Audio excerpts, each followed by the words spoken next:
What's up, beautiful people? This is Nadir. This is Kev. 2/3 of the double Dutch group that is GamesMusicLyfe. And we're back with a review for this Childish Gambino project. Awaken My Love. Awaken My Love. Highly anticipated. Highly anticipated. I mean, I think everyone in the world was looking for this album on the cusp of Atlanta being so good. Yep. And just to put it out there, I had to tell my sister-in-law this. She didn't know. Donald Glover and Childish Gambino are the same person. Yes. Okay? They're all. For anybody that was wondering. Yeah. This guy and this guy are the same person. Same guy. All right. So going into it, Kev, what did you expect, man? You know what? From the lead singles that we got, with Me and Your Mama and Redbone, I thought that this was going to be a soul album. Like, I saw the direction that it was going, and then, of course, saw the track list, for the pre-release and all that kind of stuff. And looking at the titles, I'm like, okay, I think we're getting a soul album here. Do you think he put those two songs specifically out to prep people for the album? I do. You know what? They were the most palatable songs on here. Not, we'll get into the actual songs and the content on the album, but they were the easiest to digest. I felt like. Yeah, I definitely think he threw a lot with Redbone. Yeah. Because if you didn't listen to Redbone and wasn't highly anticipating this album, then you just have no soul in your body. All right. So yeah, this is Childish Gambino's third studio album. Like we said, the lead singles were Me and Your Mama and Redbone. Yeah. The writers primarily on this one was Donald Glover, Ludwig Göransson, who helped him write a lot of the Community. Okay. He helped him write a lot of as far as the music, or I don't know if it was just writing period for the shows that Donald Glover has been on. So it's kind of like his right hand man. Yeah. And that's strange that they can write shows and music and together. Music, right? Exactly. So I definitely want to hear more about him, what he's going to get into. But they definitely go hand in hand. And it was sprinkled with a couple other writers that so total is only like 5 writers on the whole album. Yes. So that was definitely kind of surprising to me, but in a way, kind of not, because Donald Glover strikes me as the type of person, because Atlanta was his vision. Yeah, it seems like all his projects are very personal. Exactly, very personal, and that's kind of what it took out to me. For me, leading up to the album, I didn't expect much rapping. I didn't. I think those first 2 songs, like we said, were definitely prepping us for what the album was going to be about. Yeah. And he did, definitely did a good job with that. So I wasn't upset when I listened to the album, and I wasn't expecting to hear much rapping. Right. So yeah, highly anticipated album. So let's get into it. All right. First track, Me and Your Mama. You go ahead, man. All right. I mean, it was, like I said, we heard this one before the album came out. Very funky track. Vocals were on point. Production was very clean. One thing about this album, listening to it, I like to listen to it, with some nice headphones, of course, and you can hear almost every instrument in this song. Yeah. From the tambourine to the heavy drums. I mean, tambourine had me taken back to church days, man. I think my mom waving that thing in the first row. So I thought it was a very funky track. So, like I said, we heard this one before, but I definitely thought it was a solid way to start the album. Yeah, for me, man, first thing that came to my mind, man, so sexy. Yeah. Like, oh, my goodness. He kicked this album off so sexy. I love the deep percussion with the synth and the way that it kind of kicks off the track. It has transitions between soul and funk and rock and roll, and it just does it seamlessly, which I thought was amazing. It had really grand vocals. Okay. I felt like he was really trying to push himself with a powerful performance, just singing about, the relationship with the woman that he's with, and how they're kind of moving past that dreamy stage of the relationship, and he realizes how deep he's in it now. I felt like it was a great way to set the tone of the album. That's very dope that you said that, because I said the same thing myself. Like, he's talking to a girl. I don't know if it was a girl, the same girl throughout the album. That theme stayed. It definitely did. So yeah, that was a very good point, man. Okay, so track 2. Have Some Love. Have Some Love. What'd you think? With it, man, I felt like it sounded like Sly and the Family Stone mixed with a bit of Funkadelic, Parliament Funkadelic. Okay. Had a really funky 70s throwback vibe. Now, with it, I wasn't all the way crazy about Bino's kind of whispery delivery. I wish that he would have kind of pushed his vocals out a little bit more and not used so much auto-tune on it. But I did love the message of unity on the track. I really did think that he embodied that 70s soul brother vibe on that track. I like the transitions towards the end a bit, towards the end of the song, and reminded me a little bit, surprisingly, of Marvin Gaye and What's Going On in that second transition. Ooh. Yeah. Okay. Yeah. Okay. Yeah, I can see that now. It's going back in my head. This track, I was waiting for the collection plate to come by, because I thought I was in church. When it first starts off, I'm like, this has got a very just strictly church vibe to it. Voice sounded like, to me, it sounded like Lenny Kravitz a little bit. Okay. And it just my opinion, because I thought about, like, if I put this song on for somebody like my father, and first of all, the theme of it, just going through, my dad would love this album. Yeah. But if I put it on for him, he might think it's Lenny Kravitz or somebody other than Childish Gambino. Yeah. You know what I'm saying? The track picks up towards the middle. The breakdown was very good. Like you said, the transition was very dope in my opinion. It made my head nod. It sounds like a throwback, but I couldn't put my finger on what until you actually said it. Like Marvin Gaye was definitely a good example because it does sound like that, man. It definitely reminds me of what's going on. Exactly. Ooh, nah. Exactly. Yeah, exactly. Yeah, So yeah, dope track, man. Track 3, Boogeyman. Yeah. This one had a Parliament vibe. I mean, my dad would probably get up and start doing the bird if he heard this song, man. I mean, it had a very Parliament vibe. You know, if you can't dance to this song, then there's no soul in your body because it just literally makes you want to dance, man. Yeah. The voice quarter even had a Parliament vibe, which stuck out to me. Kind of sounded like very, just like I said, it sounded as if Parliament's kids made a song. It would come out and be this track. After 1 minute, the beat switches a bit into it very, very funky. Spills into the it spills into enjoyment, in my opinion. It just reminded me of growing up at home, man. My dad used to blast Parliament, and I grew up, and it just made me think of that. And I heard that song, it made me think of my pops, and good track. Yeah, definitely. With it, man, for me, it was a super funky track, man. You kind of hear that bass line on there, just give you that stank face. Yeah, exactly. You know what I'm saying? I love that. Onions, yeah. It was a really enjoyable performance, and I really love the message of this song, what he was talking about, kind of how the black man in America is both loved and hated, yes. Revered and feared. Mm-hmm. And I thought that was really dope. Again, really embodying that kind of 70s vibe and giving you a little bit of social commentary, even though it was a groove, it was a jam. Yeah. And kind of the dual meaning, the boogeyman for, what I'm saying, the way the music makes you want to boogie, also the boogeyman because, hey, the way that people are kind of villainized as well, what I'm saying, to be the boogeyman, this big bad scary man. So I thought that was dope, the way that he made that comparison. Yeah. Yeah. Okay. So let's move on to Zombies. Up until this point, this is my favorite track on the album. Word. Okay. Up until to this point. The lyrics were definitely on point, warning people of zombies, aka hanger-on people who suck the energy out of you, feeding on talented people. Gambino's voice shines on this one. I'm really big on a track having a title and then the lyrics mimic the title and actually explaining what it's about. This one embodies that. If you listen to it, I mean, you would definitely just listen to what he's trying to say.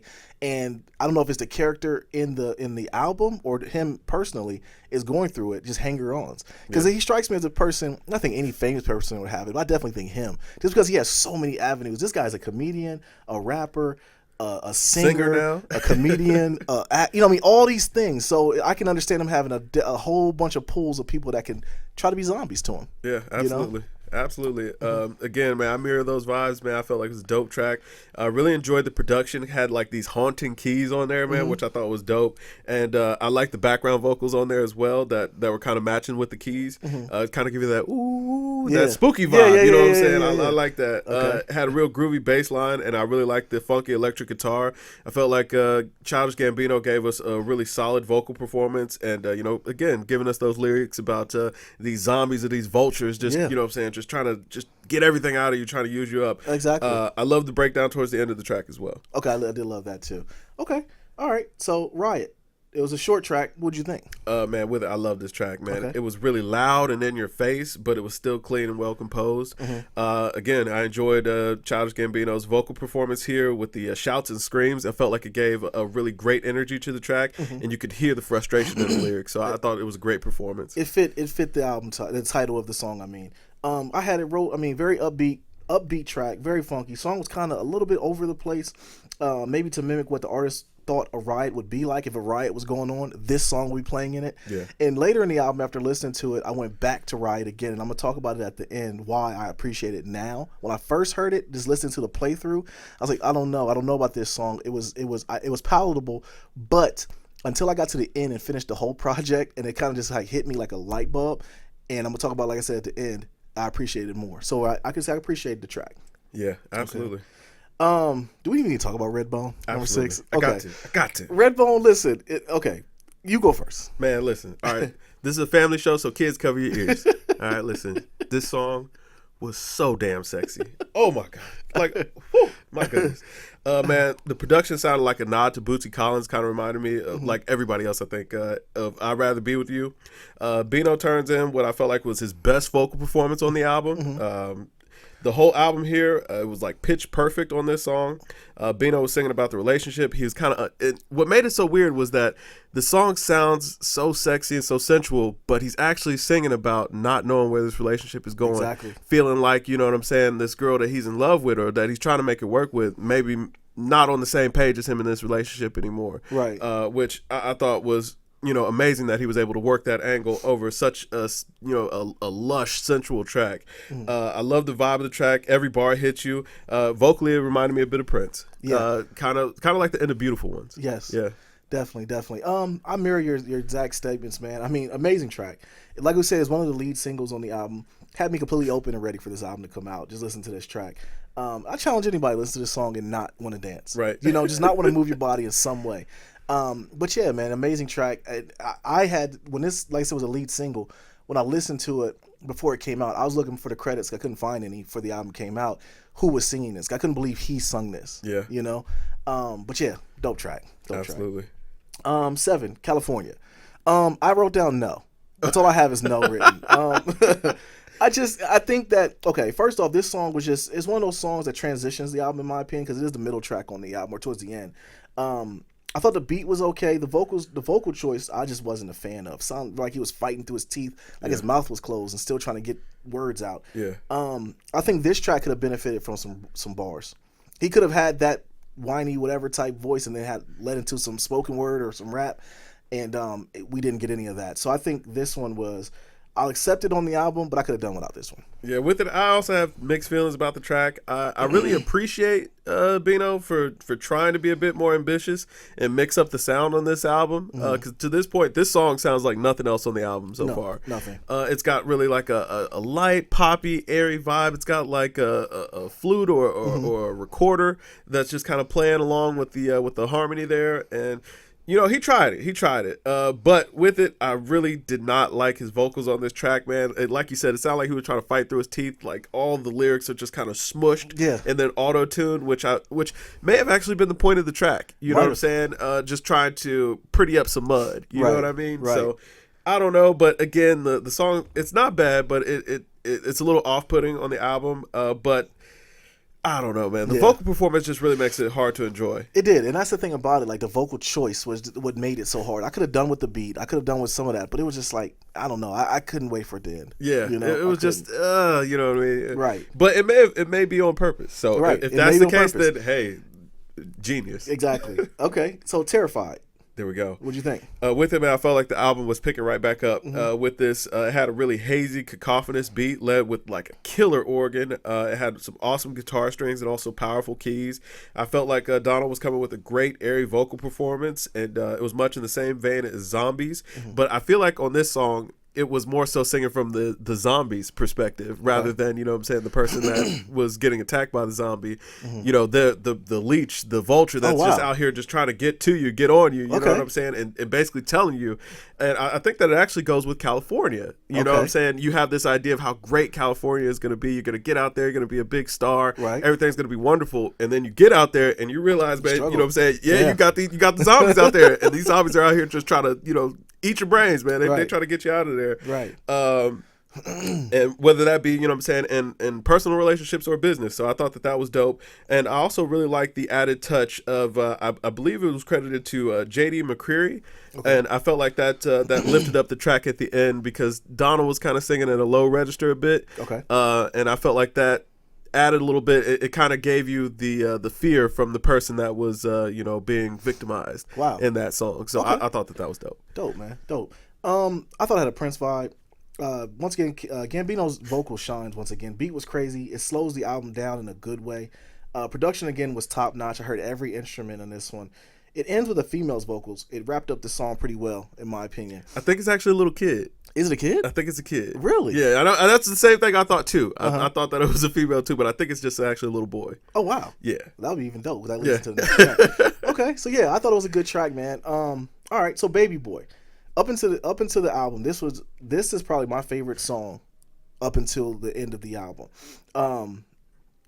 It had a throwback vibe, you know, from the vocal style to the beat. It just made me squint my face up, man. I loved everything about this track. Gambino was a complete star on this one. The thing I have, it made me realize is that this is a guy who made, because of the internet, he's a rapper. Yeah. Okay. This is, the artist. We consider him a rapper, and you listen to this song, and you're like, I can't believe that you listen to somebody do spoken word, rap, comedian, whatever, and then you listen to this song, and it being the same person. That's what stood out to me on this song. Yeah. And it was nothing short of amazing, man. It just really, to me, it just shined on the artist of who he is, and I was blown away by this song, man. Yeah, it was definitely a great song. Again, I had written down a dope track. It was led by a heavy bass line and a simple kick drum, which I thought was dope. I really loved Donald's performance, singing about the joys and fears of parenthood, trying to make a relationship work with his child's mother, even if they're not in the greatest space, or even if they're not together, or whatever the case may be. I felt like the background vocals and the progression reminded me a bit of I don't know if you remember this song, but Toilet Tissue from Outkast, from Stankonia. Okay. The Don't Go Away. Okay. I thought that really reminded me, or that was kind of the vibe he was going for there. I thought that was dope. I love the way that he let the track breathe at the end and just let you kind of soak in that funky gospel vibe. Okay. Dope track. Okay. Yeah. Yeah. Okay. No doubt. All right. So 10, the night me and your mama met. Yeah. What'd you think? Man, I really enjoyed the washed out sounds of the acoustic guitar to start the track off before bringing in the choir, or whoever was singing there. It sets a central vibe to describe the relationship and how it started. Since he's kind of been describing these last couple of songs where the relationship is now, or where it's kind of ending. Right. With it really reminds me of a Great Gig in the Sky by Pink Floyd. Just a instrumental track that has vocals, no lyrics, but just vocals to kind of mirror or add a layer to the track. Again, really dope. Not a lot of artists can pull that off, but he did it. I think it was definitely an ushering track. I think it was ushering the last song on the album. Yep. Because when we heard it, it wasn't any, like you said, it was just a soft choir. It wasn't really any vocals at all. It was just a beat, and it was just kind of getting you ready, kind of like prepping you for the last song on the album. And when I heard it, I looked at my phone just to make sure that it was actually not an extension of the previous song, but actually a new song. And I was like, okay, this makes sense because this is going to be the last song on the album, what it's going into. So I think it definitely was that. Like you said, I don't think many artists could pull that off and contribute that as being a track. Yeah. Some people would just put that at the end of a song as being an extension of one song. He did it as a track, and I think it was on purpose. Yeah. I definitely think it, because the last song on the album, it kind of goes into exactly what I think he was trying to say. Last song on the album, Standing Tall. There you go. Like I said, it leads into that. This was the clearest vocals on the actual album. Whew. He wanted us to hear what he was saying. Yeah. Because the beat was kind of like soft and very melodic, but he wanted his vocals to be heard on this song, and it stood out to me. He delivers a damn good message as well too. Yeah. The beat switch to more upbeat towards the end of the song was definitely very well needed, and it kind of spoke on what exactly he was trying to say. And then it just ends abruptly, which I definitely think was on purpose as well. Yeah, man. You read my notes over here, bro? No, I didn't. You sure? You my bag, man. You know what I'm saying? I think you might be reading my notes over here a little bit, man. You know what I'm saying? But it's all good. I love you, so it's all good. You know what I'm saying? Because with it, the first thing I wrote, man, I thought that this was the purest vocal performance from Childish Gambino on this whole album. You know what I'm saying? We here. You know what I'm saying? We here. No filter, no effects, man, for the first verse at least. And he just straight bodied it. I thought that was dope. Donald was kind of talking about advice that he had gotten from his parents as a child, how that kind of carried him through life, just always reminded him to be positive and give him the strength to keep pursuing his dreams regardless of the obstacles that he may encounter through life, which I thought was dope. Right. Really loved the production with the simple but effective chord progression that builds throughout the track. I loved all the transitions. I think we get about 3 transitions throughout the song, which I thought was really dope. And I love the instrumentation there as well, and how it blends vocally with the instruments. With it, I feel like this song was taking you for a ride a bit. And also, just like you said, I love the way that the song cuts off at the end, and I felt like that was actually kind of a reminder to let you know that that it's not over, or the work's not done, or there's more out there. Absolutely. You know what I'm saying? Absolutely, I thought that was fire. Absolutely, more is coming, because it's like the tape was just playing, it's stop. Yeah, that's enough. We can't give them any more. Right. We can't overload them, and that's what stood out to me. So all in all, man, what you think? Oh, man. With it, I felt like this was the most ambitious project, of course, that Childish Gambino has put out. And honestly, one of the most ambitious projects of the year so far, from what I've heard. With it, on first listen, it wasn't what I anticipated. Right. I thought that I was going to get a soul album, and he was really all over the place. It was a soul, funk, gospel, R&B, rock and roll. It was all over the place, man, but it all worked. And, throughout all of our reviews, I always felt like I had a reference point that I kind of heard this sort of thing from another artist, not in a way that he's stealing it, but maybe Right. even paying homage or, you know, just kind of doing it well, showing his influences and things like that. So I thought that was dope. Overall, you know, with listens, it's not an album that I feel like is easy to digest just immediately. You have to kind of give it a little bit of time to sit with it. And once you get the overall theme, the overarching theme, because to me, it read like a message or a letter to his son. Yeah. You know, just kind of letting him know what he's been going through, what you're going to face in life, and, you know, how to keep on going. And talking about the relationship with the mother, all that kind of stuff. Top to bottom, man, it was excellent project, man. 93. 93? Okay. 93. All right. No doubt, man. I had it written down, man. This was a pleasant surprise of a project. I went into this album not expecting much rapping just because of what we got from the first two offerings, the two singles. And we got none. We had no bars on this album. Yeah. I would have loved to hear some rapping on California, but now that I look back on it after I finished the project, I don't know if it would have fit. So that was just more of a choice on my end. I can see why he stayed true to form and kept the theme the same. This album sounds like a soundtrack to a movie. That's what this sounds like. Yeah. When I listen to this album, I can listen to song by song by song, and I can visually paint a movie in my head. And I thought about it. If it was acted out being a movie, having like scripts and scenes in between, and then having those songs being played, I would love it just much more. Yeah. I think that this is going to be the soundtrack to an album, to a movie, and I'll be surprised if it's not. Even when you think about it, like to the start of the album, he meets the girl, goes through the progression how they love each other, going through everything in the cadence of a relationship. It goes through the honeymoon stage to the bad parts, to the down parts, and they have a kid, to where he's fighting to see his kid, to the end where he's like, okay, I'm gonna go back to what I was taught as being a parent, even though this might not work and I still love this woman, that I gotta still be that. Yeah. You know what I mean? So that's what I definitely got from that.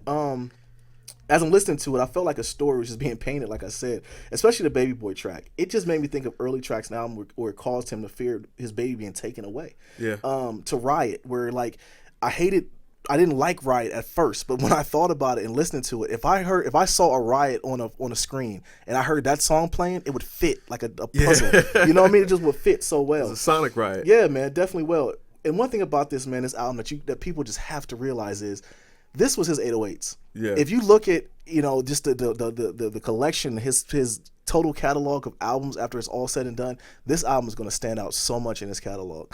And I think that he definitely took a lot of chances on this because people knew him as a rapper. Yeah. That's what they knew. It's almost as if he changed his name once again. No, he kept Childish Gambino. He kept that on there. And I think that was very telling as well. So, you know, he built up a fan base as being a rapper, and this one was definitely taking a chance. He took a hell of a chance on this album. Dude's just an artist. He is, man. He's a creative. So besides California, you know, and even after, like I said, after I was done listening to it again and understanding what I thought California was going to be, I thought this was a very, very solid project. I gave it 93. Oh, yeah, man, you read my notes, bro. You read my notes. Yeah, we got some telepathy going on over here. I did, because I'll be honest, when I first heard it, I was like, I don't know. Yeah, that was my first feeling too. I was like, I don't know about this, yeah. man. But after I sat and kind of let the project all sink in, I was like, no, this is brilliant. Exactly, and I thought it was just no bars, but I don't think any bars would have fit on the album. Nah. But another thing I wanted to talk to you about too, as I was saying about it, was I think this is what I wanted Blonde to be. We ain't gonna talk about that. Okay, we'll get into that in our year-end review, man. Y'all make sure y'all keep an eye out for that, man. In the coming weeks, man, we will have a top 10 countdown of our top 10 albums of this year, and we'll discuss all that stuff in depth. So we'll save that for then. We'll table it. We will. All right. So this is Nate here. This is Kev. 2/3 of the group that's Games Music Life. Drink more water, people. Peace.